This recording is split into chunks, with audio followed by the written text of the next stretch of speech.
Hey guys, my name is Logan Shinholster, and in this video, we're going to be talking about Contractor Growth Network, which doesn't sound exactly the same as Contractor Sales Academy, but we actually, the two companies, work together on a lot of things. So don't mind the name, definitely watch the content because it's the exact same message. I hope you like it. Check it out. What's up everyone? Today on Contractor Growth Network, we're talking all about social proof, meaning between reviews, testimonials, expert witnesses, things like that. How do you actually use what people are saying about you to your advantage and close more sales? Check it out.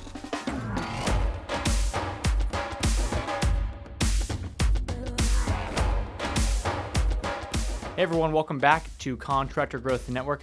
I'm Logan. And I'm Alex. And today we're talking all about the idea of social proof. So social proof is one of those 6 principles that we talked about, I think it was last week, where it was, how do you get people to buy using persuasive tactics?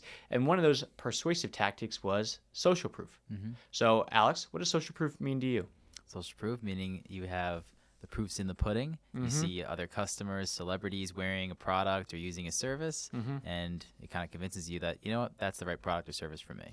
Exactly. And this is one of those, this is another one of my favorite topics, and which is why we're doing it right after the other one, because it's so relevant these days. This is something that we're big on in the Blueprint program, which actually officially launched. So by the time you're listening to this, if you listen to it Monday morning, then Monday, the November 18th, 2019 is our first live webinar. So if you haven't signed up yet, contractorgrowthnetwork.com. And we're still running pre-launch.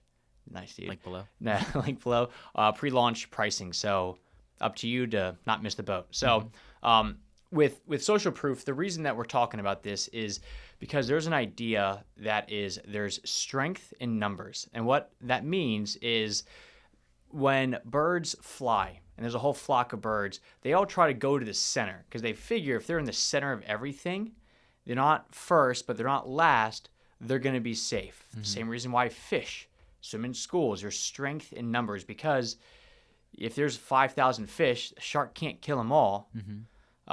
So the idea of strength in numbers is where social proof comes in. They did I was watching a show and they did a study or like a guessing game. They put a bunch of gumballs in a gumball machine and they had 20 people guess how many was in there. And they had anywhere from like 300 gumballs to like 4,000 was like the number of or like the range of guesses. And they added them all up and it came out to be, let's say like, it was like 2,525 was like the average guess. And the real number was like 2,547. So it was like literally 22 gumballs off out of 2,500, and it was the average of everyone. Yeah. So the social proof side of things, there's strength in numbers. That's why with stats and things like that, the more of a sample that you have, the easier it is to make a call of, does this work, yes or no? You can't go to the bar and try pickup line one time on a girl, and you get shut down and go, what, doesn't work? Yeah. But if you try it on 50 girls and you get shut down 50 times, then maybe it doesn't work. Yeah. Or you're ugly. You need sufficient data to back Yeah. it up. Exactly. So, and that whole thing, and that's one of these 6 aspects of social proof, which is, like everybody can't be wrong. So that's kind of what we're talking about today is why is this important? So there are 6 different types of social proof. So Alex, what are those 6? So we got expert, celebrity, user, wisdom of a crowd, wisdom of friends, and certification. Okay, so let's run down that list. So we got expert. So who would be an expert? Like if I said, Alex, like tell me somebody who's an expert in something, what would you say for that? I'd say a doctor. Doctor? If you want to talk about medical field, yeah. So have you ever seen on like any commercial that is pushing whether it's like a type of pill or it's like a type of toothpaste where it says like 9 out of 10 dentists recommend this, or like 2 out of 3 doctors like that side of things. Yeah, they're not having the Target checkout lady saying this is great Colgate toothpaste. Exactly, and we put doctors on pedestals because they went to medical school, then residency, then they or they interned before then. So it's like this whole thing. So who are we to go against them? I mean, so if they say the pill works, then why not? Yeah, that's true. Do you consider yourself an expert at what you do, or do you consider yourself more of just a, I don't know, intermediate or whatever? I find it very hard. So for me as a video editor, I find it very hard to call myself an expert because that gives off the connotation that I know every single thing. Right. And you don't. You know. I would say in the grand scheme of things, if you looked at me versus the average person, then yes, I am an expert. But if you looked at me versus like, the other quote unquote experts, then I would say no. Yeah. So that's probably the same with you and video editing, where you versus, Steven Spielberg, probably not. Yeah. But you versus the general population, 100%. Well, that's how you kind of have to use that example through like a homeowner versus a contractor, where you could be a DIYer, right? But when they're asking a contractor, they're the expert to you. Like they're the expert to you. So you have to think about it that way too. Yeah. So experts are big, right? And if you ever watch like goofy infomercials, they use fake doctors who just portray like it's an actor, and it says at the bottom, this is not a real doctor, it's an actor, but because it portrays it, it triggers something in your mind of like, well, it came from a doctor. That makes sense for me. So that's expert. What's the next one? Celebrity endorsements. So this is one we talked about with the 6 principles, but Shaq doing like Bayer back and body. It makes sense because he's a basketball player, but then Matthew McConaughey as driving a Lincoln. Yeah. He just, yeah. Yeah. But, yeah, no, that I was about to say, like Lincoln, I don't know how luxury Lincoln is. I've never had a Lincoln, but it's. Yeah. And it kind of shows you, well, if it's good enough for Matthew McConaughey, it's good enough for me. Yeah. So I look at it as Honda has a spokesperson. He's an IndyCar driver, and he drives a Honda in IndyCar. So it's like that kind of makes sense for like the, I guess, more affordable cars to have like someone who drives it, not like a huge celebrity. It's like, oh yeah, I could have a Lamborghini, but I drive a Honda. So it makes more sense. It's more believable that he actually does drive a Honda as his profession. Yeah. So that one works. And I know with people like with Bayer back and body, like they're not there's a very small population in the world that is going to play in the NBA. But the fact that Shaq does it, and that's Shaq's identity. Yeah. Everybody deep down kind of wants to be like a little bit like Shaq. Like he's got a pretty good life. So if it's good enough for Shaq, and Shaq is taking Bayer back or body, like why would we not? Yeah, exactly. It's also big now with the CBD world now. Yeah. I know Gronk's a big advocate of that now since he's out of the league. So that's like, I know that's made a bunch of people with like their knee problems be like, well, if Gronk's had all these problems in the world, I mean, it probably work for me too with my little knee ache, And this is the whole idea of social media influencers. Yes. Like, oh, so-and-so's going to this concert. Like Kylie Jenner's going to Firefest. Like, of course I'm going to go. Because like if she's doing it, then I'm going to do it too. Yeah. Even use that example like that, like these like festivals and concerts. I would never know them if I didn't see them on social media with people. Yeah. I mean, it's a big thing. So what the celebrities are doing is big. So what's the next one? User is like the specific person. So a user could just be like, this is like, and we're gonna dive deep into like I think 4 or 5 of these where we actually talk about how to do it, for you. But a user is just like the individual. So if you read somewhere that somebody said, I've been having really tough back problems, and I've been going to work, and I'm unable to work, and then finally I use Bayer back and body, and now my back feels great. That's like the individual user that's actually gone through it and tested it. And when you read that, you go, oh, okay, that's for me as well, because I also have back problems at work.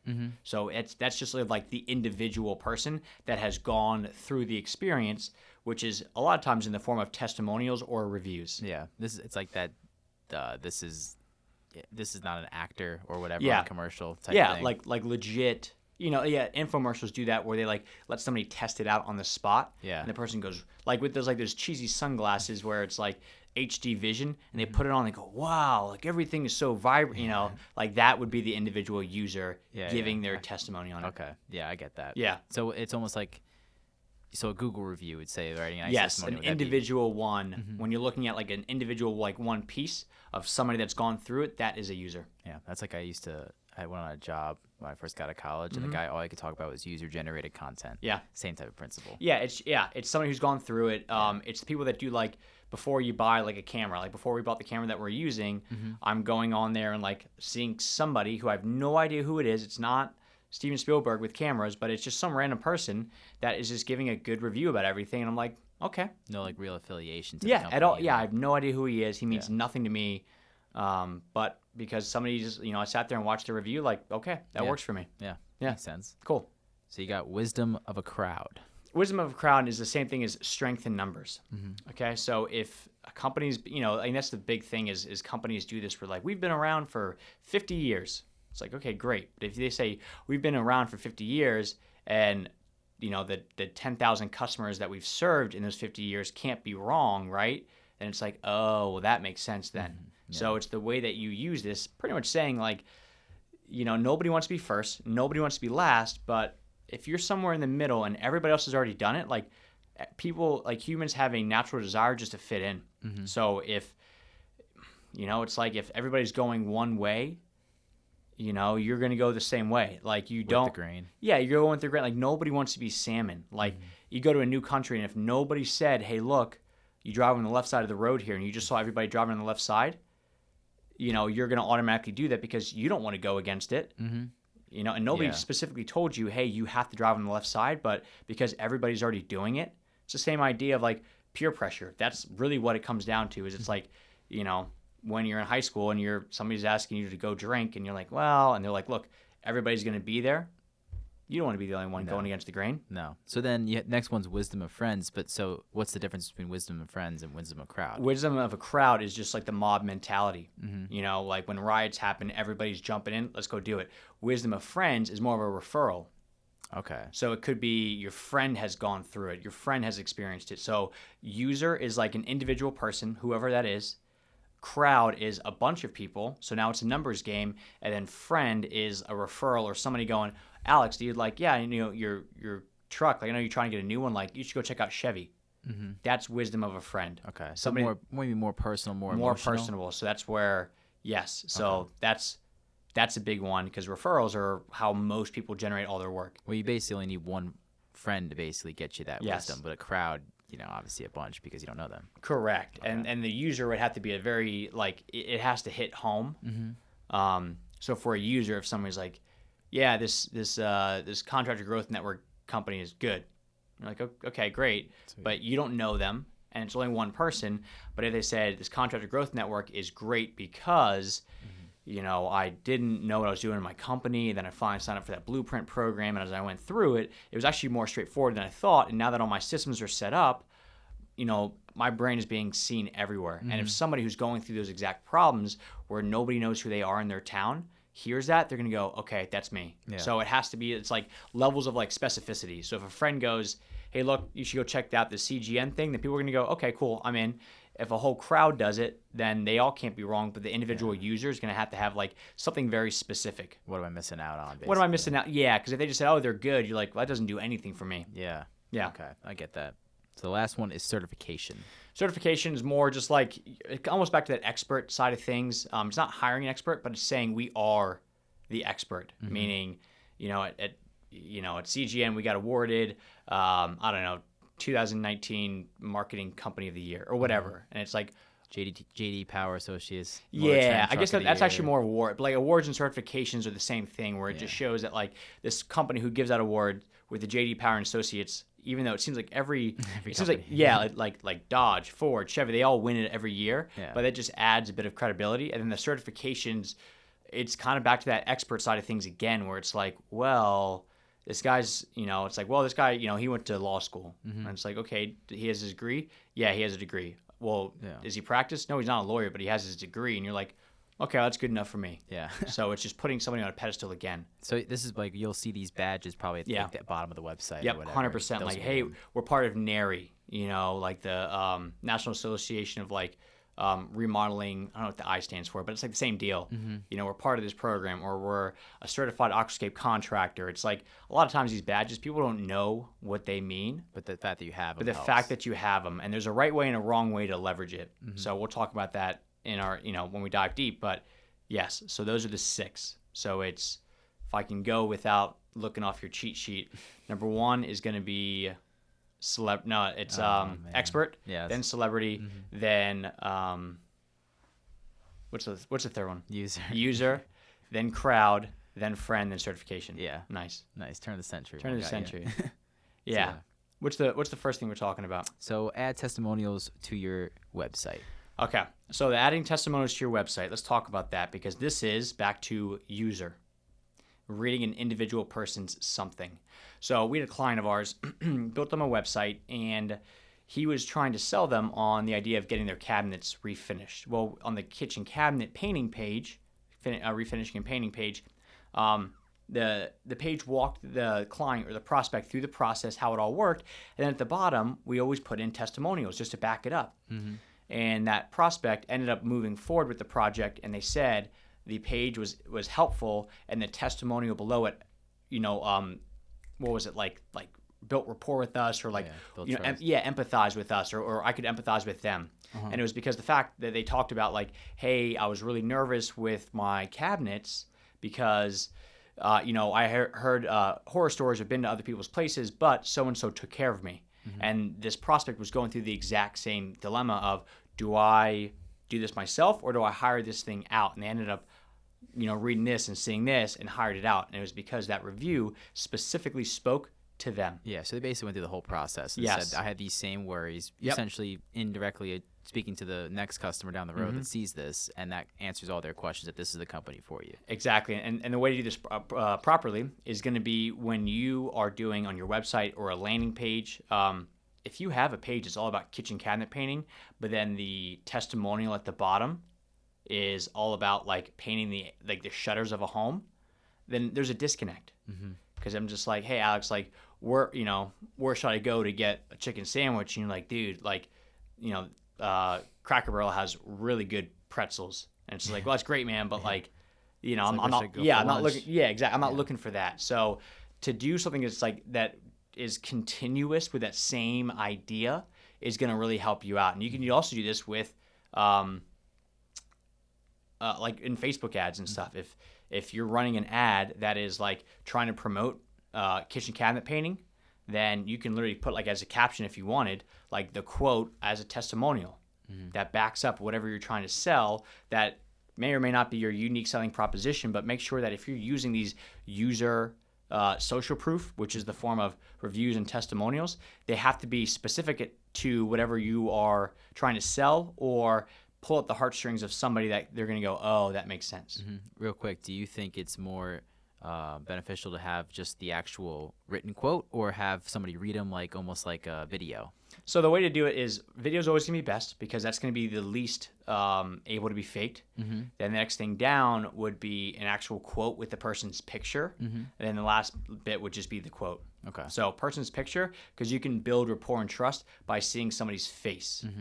It helps a lot. Don't get an actor if you're going to do that. I mean, people do that all the time where, like, they put up, like, stock photos as, like, this is the person. It's like, I'm pretty sure that guy has, like, 48,000 jobs. Yeah, I've seen that kind of guy. Yeah, exactly. But it's still, by adding a face to it, makes it seem more real. I like the face to the Google review.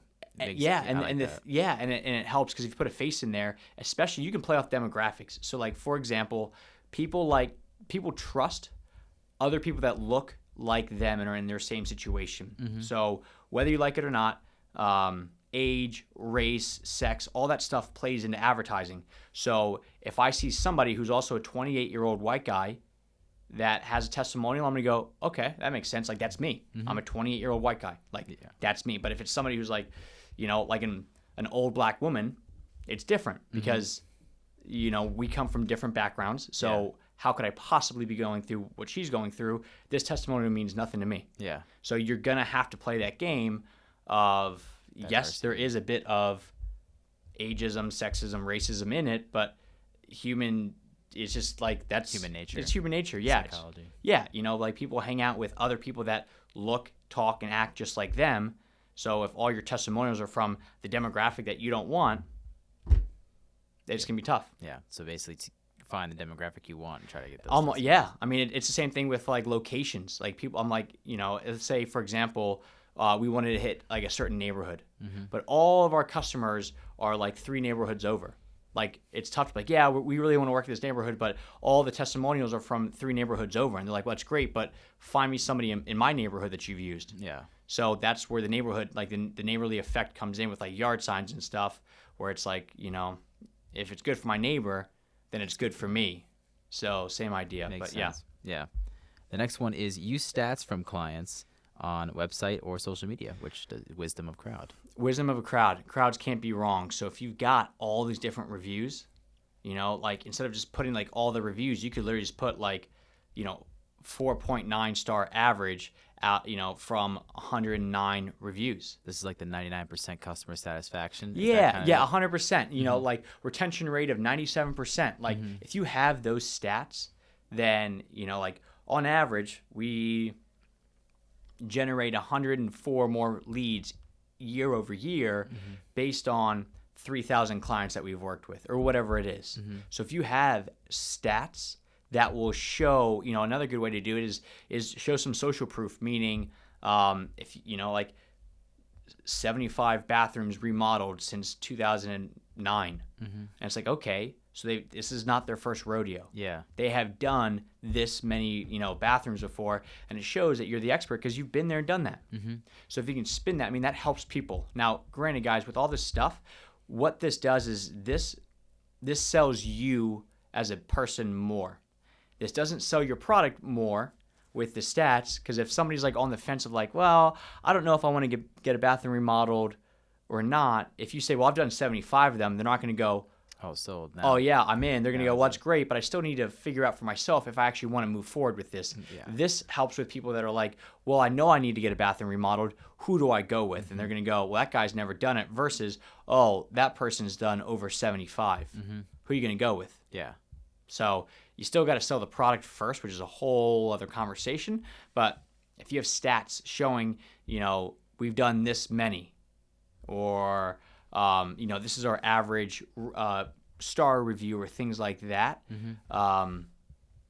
that's always great. It casts a wider net than just the 3 or 4 you can fit on your. Yeah, single exactly. customers Yeah, you because put on your because website. again, if 75 people have hired them, then 75 people can't be wrong for a big project like this. No, especially like if 98% of them are happy, then it's Yeah. like, okay, the one person probably was just like, oh, Yeah. kind of BS. It happens, and you can't make everybody happy. No. So Which is understandable for that. yeah, exactly, for like anything. So it's Yeah. like actually like this. I think the sweet spot on like reviews is like 4.8 stars, which is like an average of 4 5-star reviews and then 1 4-star review. Yeah. Because it shows that like you can't make everyone happy. No. And it's just not natural to like, if you have 1,000 reviews and they're all 5 stars, then it's like something scammy is going on. Yeah. 'Cause, like, doesn't seem real. Yeah, and nobody's gonna believe that like you have that many reviews all perfect. So having like a 4.8 star rating, so when people like, and everybody gets mad at this, where they're like, you'll see a review that's like, they did a great job, they were on time, under budget, loved them, can't wait to use them again, 4 stars, and it's just like,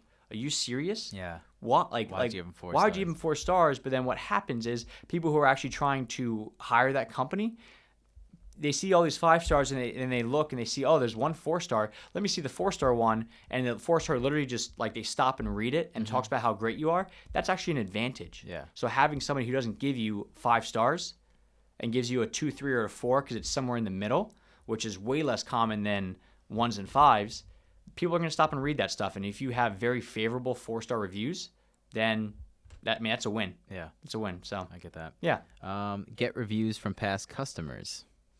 So this just goes back to the user side of things again. When it ties into both user, but then also wisdom of the crowd. So make sure that when you guys are done with somebody, I see this all the time where it's like, we've been in business for 50 years. It's like, okay, great. You got 6 reviews on Google.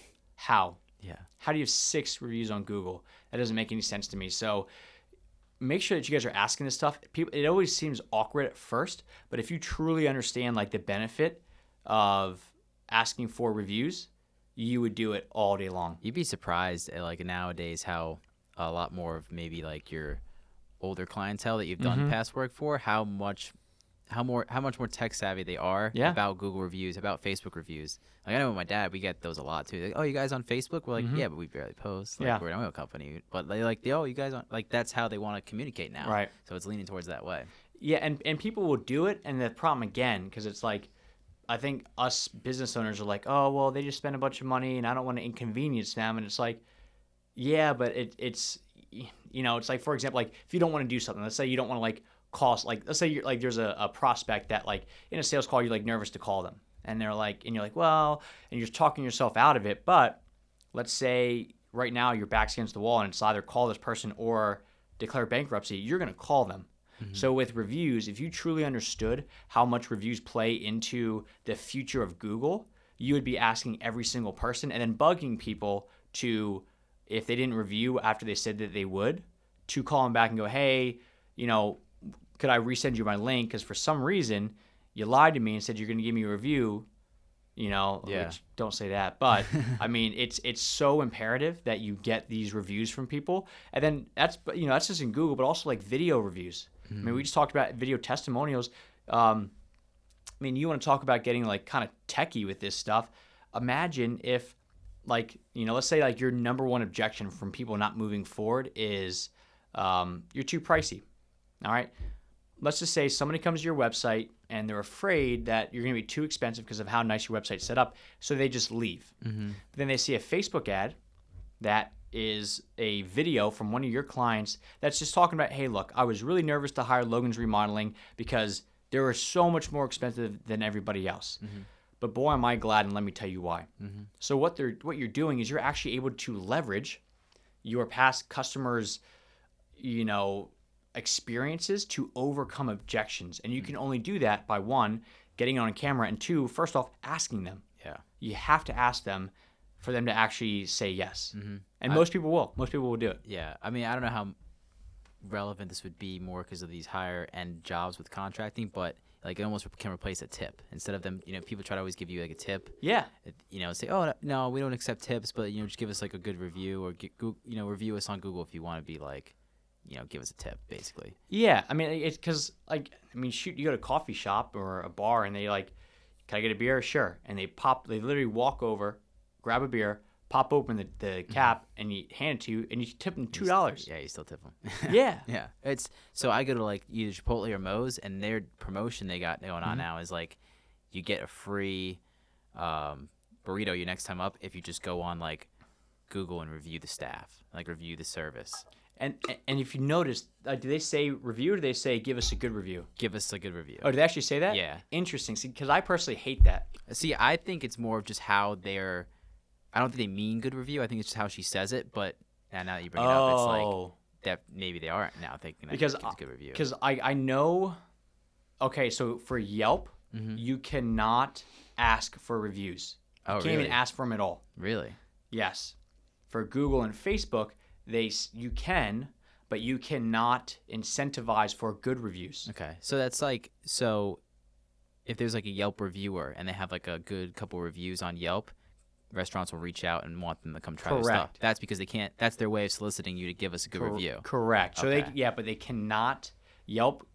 If Yelp finds out, because there's certain programs out there that will send out to your past customers and say, hey, how did this service go? Give us a 1 to 10, and then depending on what you score them, it's called or 0 to 10. It's called a net promoter score. Depending on what you score them, if it's a 9 or a 10, it'll say, hey, great, thank you so much. Would you be willing to leave us a review on one of these sites? And Yelp went through this whole thing because one of those potential sites that you could click the link afterwards was Yelp.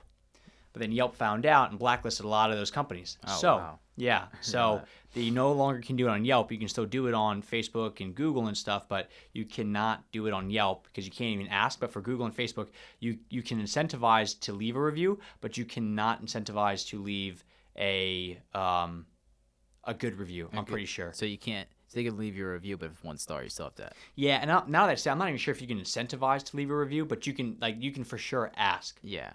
Yeah, I mean, like if you did a good job, like you shouldn't have to incentivize. Yeah. Like most of the time, Chipotle will give you 5 stars. Yeah, exactly. But it is now. Now I'm gonna watch for that. You gonna think about it? Because now I was just thinking, oh, that's just how she says it. But now I'm thinking, like, wait, what if I give you a bad review? Right. So that is interesting. But then again, like, are you really gonna leave them a bad review and go back in and be like, hey, look, can I get my free burrito? Can I get a free burrito? No, but it is interesting now. I might even ask them. What if I give you 1 star? Yeah, I mean, like, if you want to be an asshole, you could. But yeah, I mean, like, just asking for them in general, and you'll know during the process. Yeah. You'll know, like, is this the right person for it? Yeah. Because, like, if you pissed them off the whole time, should you ask them for a review? Probably not. No, they probably target a younger demographic too. So. Yeah, and plus, like, if a company came to me and I had a bad experience, they said, hey, could you leave us a review? I would say, look, I can. I don't think you want me to, though. So what should I do? Yeah. And then they're going to go, you're right. Have some self-awareness of the situation. situation. Exactly. Like you should have. It's like, when somebody says, could I, would you, if I give you your name to, like, somebody for work, could I use you as a reference? My dive coach was like that, where there were certain people that, like, he didn't like. Mm-hmm. And then they would ask him and he would just go, you know what? I don't think I'd be the best fit for this, because he didn't want to lie, but he's warning them, if you put my name down there and they call me, good luck getting the job. Yeah. Oh man. Yeah. But he at least warns them. Yeah. Yeah. So Yeah. probably ask somebody else. Yes. So be self-aware, but ask for reviews because you can use them in a lot of different ways. Yeah. Next one is adding the certifications to your website. We kind of already talked about this. Yeah, But if you got any certifications, I mean, like sometimes it's going to make sense. Certifications and logos are a big one. So if you're part of a, like the homeowner's not going to know what NARI is. The homeowner's not going to know that you're like part of like, yeah, I'm part of like the National Landscape Association, and like, but it's a good looking badge because it gives you a bit of being official. It's the same reason why being Google certified or Google verified for the Google lead ads is now big, because people trust Google. So if you got certifications, then you must be doing something right. Yeah. Right. Yeah. So that's like with the influencer thing. It's like the same with like Twitter and Instagram. They have If you're that blue verified. check mark. Yeah. Yeah. And also, what do you think about Chamber of Commerce, like that logo? So the Chamber of Commerce, the way that I look at this is it just shows that, because all Chamber of Commerce is networking. Yeah. But it shows to me that you're part of the quote unquote local community. So that taps into a different reason, because as a business owner, I know what it really means, because I used to go to BNI, which is a networking group, and a lot of people in there are great. A lot of people in there suck. So it really comes down to like the fact that you're just in the community trying to support others. And that's more of like oh yeah, they're a good person. But like as a business owner, if somebody said, well, I'm a BNI member, I'm like, okay, so that means that you were willing to pay the $700 a year. Yeah. Like it's like the BBB, exact same thing. That thing is a scam, because what the BBB does is it straight up just like, if you look at like certain, like Home Advisor, for example, has an A rating on BBB. But if you actually look at the reviews of Home Advisor on BBB, it's not, I don't think they're even above like a 1. Wow. Yeah. So it's like, because of the way that they set up their certification is you have to check off like 12 points. And if you do all 12 things, then you're an A-rated business. And the BBB also is just one of those things that like, I think just a group of people said, hey man, I got an idea. Like it's not like food critic went to food school and a business critic went to business school to learn how to rate people. I think it's just like, I got a good idea. yeah, I just, hey man, like I'm gonna make some extra cash. Like not a pyramid scheme, but yeah. Almost. So there's in my hometown, small like little main street. You have to be in the Chamber of Commerce to have a storefront on the main street. Oh really? Yeah. That sounds like the mafia. Yeah, almost. Well, you're from New York, so yeah, so it might work. I think there's some loopholes, but it's like they have like a whole sign in the middle of Main Street that has like all the companies that really are in it, and it's basically every single one that has a Main Street storefront. So I don't know what the deal is there. My dad used to be in it. It's the same thing like you. It's just networking. Yeah. But I also heard people always try to, like, with a good company, like, oh, they're in the Chamber of Commerce, so you know they're good. I'm like, right. That's not really what that means. So that's why I was interested about knowing that. Yeah, I don't like. I know my mom's in one. I think I know people that like have done it, and they're like, and I think it really is just networking. I've never personally been in it, so I can't like totally attest to it. Yeah. But I've always heard it's very similar to BNI, which I was part of. Yeah, my dad got the same kind of like feedback that you got from like BNI kind of. Yeah. It was like, it's good for a couple local businesses, but then at the same time, like once your name's out there, you don't really need it anymore.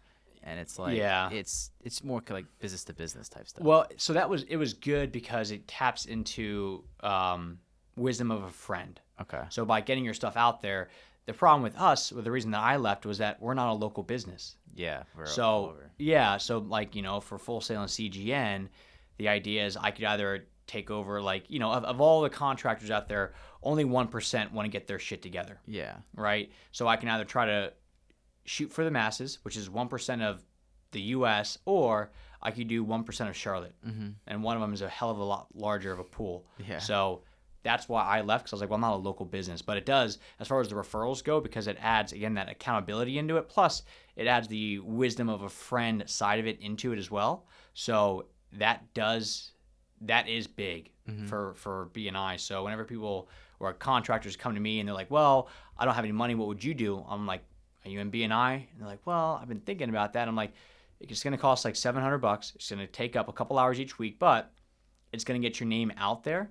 And then it's also big on like building connections. Yeah. So if you can get in that world of like, if you're a painter and you meet a GC in there, and and then you like, they even had like their own little group. So like the real estate agent would always hire the painter in there to come in, and like so it was like a good little. So you had contractors in your group. Yeah. yeah. We built a couple websites for a couple of them. Oh, nice.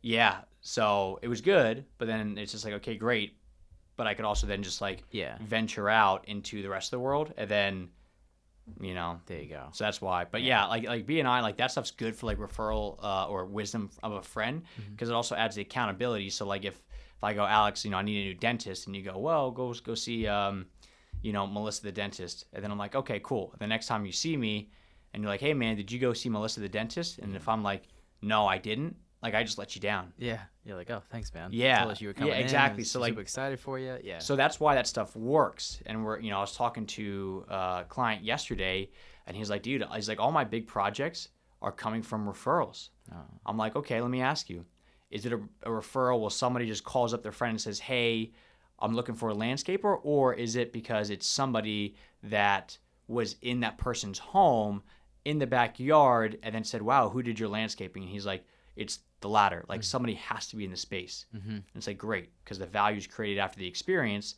So that's big. So it's actually the whole idea of what we did with that the Facebook ad, the whole campaign, Parade of Ponds. Yeah, because it's like you're using social media to drive people to go experience beauty and things like that. And you would never get them there without advertising on Facebook and email and stuff like that. But it's very hard to close somebody on a $250,000 backyard using a Facebook ad. So you actually just leverage it. That is how you initially push people there.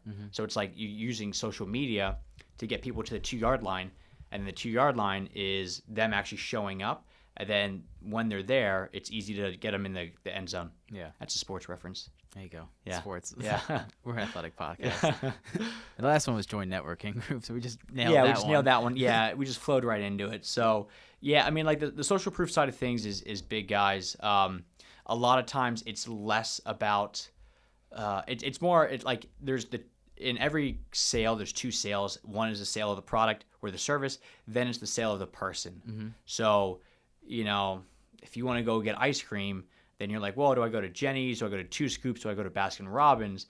But if you're walking past Baskin Robbins and you're not really in the mood for ice cream, it doesn't matter what store it is, because you don't want ice cream in general. Yeah.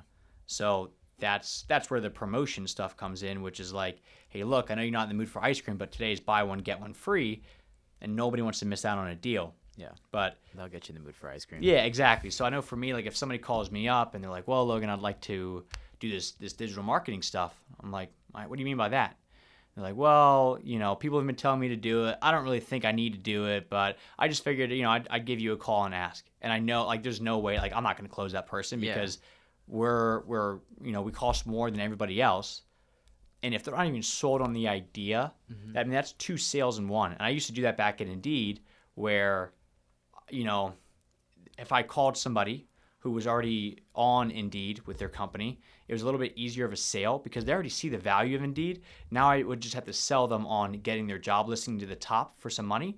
But if they weren't even on Indeed, I would have to somehow sell them on the idea of, 1, putting their job on Indeed, and then 2, spending money. That's 2 sales. That's so much harder. Yeah. So I'd rather just not even mess with it. It's like when you take your car in for an alignment, and then they want to push a brake job on you, and you're like, oh, I need new brakes. All right, how much is that going to cost? And no matter what price you say, they're going to be like, oh, because they weren't expecting it. Yeah. So it's like the upsell part of that too. Yeah, it's a double sell. It's tough. But if you go in there for new brakes, and they're like, yeah, it's going to cost, more than you thought. And it's like, well, I know I got to get the brakes anyway. And it's really come down to, like, this is like an analogy my dad used, but it's kind of like the mindset that you use when you drive to a car dealership to buy a new car, but you drive there in your current car. It's a completely different sale than if you had to get a ride there or had to Uber there because you don't have a car. Because one is a purchase out of necessity, and one is just a purchase out of pleasure or wanting a new car. Yeah. So like in that case, you won't see people rushing to you if you Ubered there, basically, because they know you're looking for just something to drive. Let alone if I'm looking to upgrade from my Camry to a Tundra, they're like, oh, okay. So you might get salesmen more flocking to you. See, it's the opposite in my opinion. Really? So yeah. Okay. So like think about this. So if like for a new phone, you go to the Apple store. And your phone just broke? Is it going to be easier to sell you a new phone if your phone just broke? Or is it going to be easier if you've got the iPhone 10 and now they want to upgrade you to the iPhone 11? I think it's easier if your phone just broke. Correct. So it's the same thing with the car analogy where it's like that's pain versus pleasure, which is, selling a roofing or siding. If there's a hole in your roof, it's easier to sell a roofing job versus, hey, yeah, like the paint on your walls are a little bit outdated. Do you want to upgrade? And they're like, well, I've already been living with outdated for 13 years. What's another year? Yeah. But if you got a hole, you got a problem. So that's okay. Yeah. So that's like driving up with like, yeah, my car is just a little bit old, not really feeling it, versus, hey, my car broke down, or I don't have a car and I have work tomorrow. Okay. Which is how I bought my car at CarMax, because I knew I went in and because I didn't have a car, because I literally just sold the other one back when I was living in San Francisco, moved to the East Coast, and I had to go to work the very next day. So I went into CarMax, and in my mind, I'm like, I'm getting a car no matter what. Yeah, I have to leave here with Like, something. I literally have to leave here with something. Whether I sign something and they give me a rental, I have to leave here with something. Yeah. So that's a completely different sale. Then the reason that we bring this up is with these referrals and all the social proof, if, yes, you can have the celebrity endorsement, all this other stuff, but if they're not really sold on the idea, doesn't matter how much, if Shaq goes, get Bayer back and body, but I have no problems with my back. Then why would I get Bayer? Why would I get Bayer back and body? Okay. So you have to make the first sale first. Yeah. Does that make more sense? That makes way more sense. Okay. Yeah. So I just learned something. Yeah, there you go. We're doing it live. But I mean, most people like deal with that too, because like when I do these like sales role plays, as part of the CSA, we'll go through them, and sales role playing is tough. And a lot of times I hear people, and the whole idea of it, just a quick backstory, is with Contractor Sales Academy, they teach you how to pre-qualify just from the first call, because a lot of times there's not really the right fit with homeowners. Could be a tire kicker, could be somebody looking for the cheapest price, but you need to first sell them on the idea that they have to buy your product. So when I do a sales role play, somebody will be like, all right, Logan, I want you to pretend like you're a homeowner buying a new kitchen. I'm like, okay, cool. So then, we go through it, and they're like, all right, Logan, how can I help you? And I'm like, well, I'm looking to get a new kitchen installed because mine's is pretty outdated. And they go, okay, great. What are you looking for in a contractor? And I'm like, what do you mean? And they're like, well, yeah, like who are you going to hire for this? And the reality is, which this should be a whole other podcast, is that I'm not even totally sold on the kitchen idea.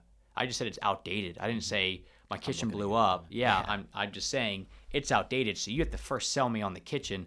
Let me dream up the kitchen. Let me inspire hope in myself about this kitchen. Then pivot over to the who you are as a person. So with this stuff, social proof, it's great, but somebody has to be in the mood first to want to hire this product, and they're just on the fence of, well, this is going to convince them. Yes. To go with you. Yes, this is getting them from the 2 to the end zone. Another sports reference. Sports. Football. Yeah. Really no football. Yeah. Yeah. So that's kind of how social proof is really done, per se. Kylie Jenner's not going to go on there and say, oh, yeah, I'm going to this concert. And unless you're like somebody who likes going to concerts, it's not going to matter. Yeah. But if Kylie Jenner's going, you're like, okay, now I'm going to go. But if you weren't somebody who wants to go to a concert, not going to work. Yeah. I am fascinated with the social proof principle. I know you liked scarcity, the last podcast. I like the social proof part. I think it's very interesting how it convinces people, like what convinces them to do it. Well, it's like the whole thing of like, oh, like in the 60s, like, oh, you're just a sheep. You're just going with the man. And it's like, yeah, but like there's strength in numbers. Like the sheep are the ones making the money, and the people who are calling the other people out, like the salmon going against the stream, you're the ones that are, just kind of on the sidewalk. So Antonio Brown. Yeah, yeah, exactly. I mean, like look at him, like Antonio Brown is calling people out, calling out the NFL. Everybody, oh, I'm not doing this, and it's like, well, great, man, you don't have a job. Yeah, and you just, you lost collectively like $130 million this year. Yeah, exactly. So there's strength in numbers. Ask your past customers to give you reviews, and then leverage those reviews appropriately, so that way if somebody is kind of on the border, they're going to go with you. Cool? Makes sense with me.